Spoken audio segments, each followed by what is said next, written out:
सारे काम कराए गए। जब उनके सारे षड्यंत्र फेल हो गए तो उन्होंने फिर एक एक करके दिल्ली के आम आदमी पार्टी के सीनियर नेताओं को, मंत्रियों को, कैबिनेट मिनिस्टर्स को जेल भेजना चालू किया।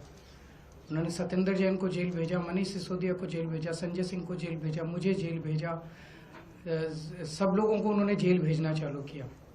उसके बावजूद भी काम नहीं रुके और कोई दूर दूर तक दिखाई नहीं दे रहा कि बीजेपी जीत रही है। अब बीजेपी को दिखने लगा है कि बीजेपी न केवल हार रही है बल्कि शायद भारत के इतिहास में उनकी ऐतिहासिक हार दिल्ली के चुनाव में बीजेपी की होने वाली है। बीजेपी के पास कोई नैरेटिव नहीं है, उनके पास ये बताने को नहीं है कि उन्होंने 10 साल में क्या काम किया। 10 साल में आधी सरकार दिल्ली में उनकी भी थी, उनके 7 MP थे, उनके LG थे, उनके पास अरबों खरबों रुपया था केंद्र सरकार के पास। उन्होंने इन 10 सालों में ना कोई सड़क बनवाई, ना कोई अस्पताल बनवाया, ना कोई स्कूल बनवाया, ना कोई कॉलेज बनाया। दिल्ली के लोगों के लिए कोई काम नहीं किया। दिल्ली के लोगों ने उनको एक ही काम दिया था कानून व्यवस्था का, उसका भी उन्होंने कबाड़ा कर दिया। आज दिल्ली के लोग डर के माहौल के अंदर जी रहे हैं और खुलेआम दिल्ली की सड़कों पे गोलियां चल रही हैं। तो ना उनके पास कोई नैरेटिव है, वो ये नहीं बता पा रहे उन्होंने 10 साल में क्या काम किया। वो ये नहीं बता रहे कि अगर उन्हें वोट दो तो क्या काम करेंगे। वो केवल केजरीवाल ये, केजरीवाल वो गालियां दे रहे हैं, गालियों के बेसिस पे वो वोट मांग रहे हैं। उनके पास कोई CM चेहरा नहीं है, उनके पास कोई कैंडिडेट्स नहीं है, उनके पास कोई एजेंडा नहीं है चुनाव लड़ने के लिए। और दूसरी तरफ आम आदमी पार्टी एक पॉजिटिव कैंपेन कर रही है।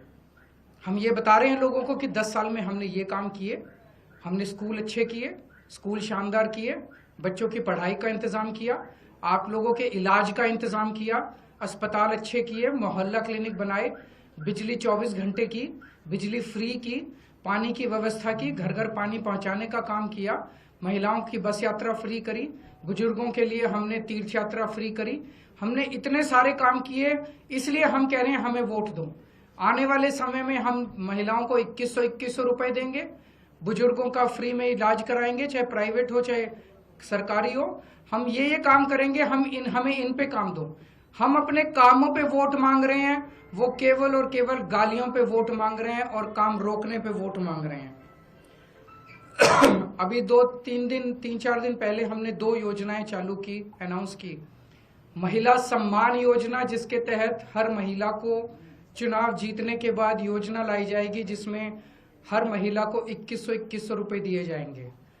दिल्ली की कैबिनेट ऑलरेडी हजार रुपए की योजना मंजूर कर चुकी है और उसकी नोटिफिकेशन जारी हो चुकी है।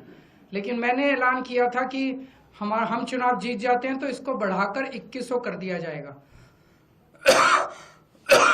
उसी तरह से बुजुर्गों के लिए हमने संजीवनी योजना ऐलान किया कि 60 साल से ऊपर के बुजुर्गों का सारा इलाज मुफ्त करवाएंगे, चाहे प्राइवेट हो चाहे सरकारी अस्पताल हो। इसमें जबरदस्त भीड़ लग रही है, लोग रजिस्ट्रेशन करा रहे हैं, लंबी लंबी लाइनें लग रही है, लोग हमारे दफ्तर आ रहे हैं और लोग बहुत खुश हैं, बहुत खुश हैं। कल शाम तक, कल रात तक लगभग 12.5 लाख महिला सम्मान योजना में रजिस्ट्रेशन हो चुके थे और 1.5-2 लाख बुजुर्गों के रजिस्ट्रेशन हो चुके थे। इस सब से बीजेपी बुरी तरह से बौखला गई है।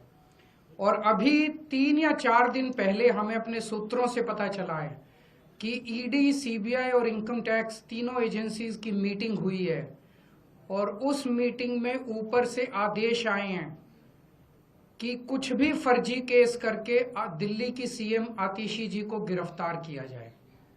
ये मैं पूरी जिम्मेदारी के साथ आज बहुत बड़ा आरोप लगा रहा हूं कि इन तीनों एजेंसीज को ऊपर से कहा गया है कि दिल्ली की CM आतिशी जी को कोई भी फर्जी केस बनाकर गिरफ्तार किया जाए।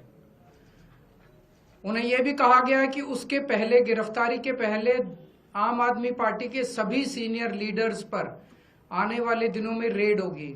मेरे ऊपर रेड होगी, मनीष जी के ऊपर रेड होगी, फिर से हमारे ऊपर सब पे रेड हो चुकी है। संजय सिंह पे रेड होगी, सौरभ भारद्वाज पे रेड होगी, सत्येंद्र जैन पे रेड होगी, आतिशी जी पे रेड होगी, हम सब पे रेड कराई जाएगी। और उनका मकसद है कि किसी भी तरह से हमें चुनावी तैयारियां जो हम कर रहे हैं, प्रचार कर रहे हैं, उससे डिस्ट्रैक्ट करना ताकि हमारा दिमाग दूसरी चीजों में उलझा रहे। ऐसा भी सुनने में आया, सूत्रों से पता चला है कि ट्रांसपोर्ट विभाग में कोई फर्जी केस तैयार किया जा रहा है आतिशी जी के खिलाफ।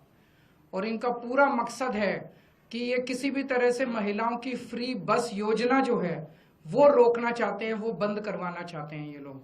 तो ट्रांसपोर्ट विभाग में कोई फर्जी केस आतिशी जी के खिलाफ तैयार किया जा रहा है। हमें पूरा यकीन है कि लोग इस गंदे षड्यंत्र का, जो पिछले कई सालों से साजिशें रच रहे हैं, झूठे केसों में फंसा के हम लोगों को जेल में डाल रहे हैं, लोग इसका जवाब देंगे। इस देश की जनता इस किस्म की राजनीति पसंद नहीं करती। आप अपने काम पे वोट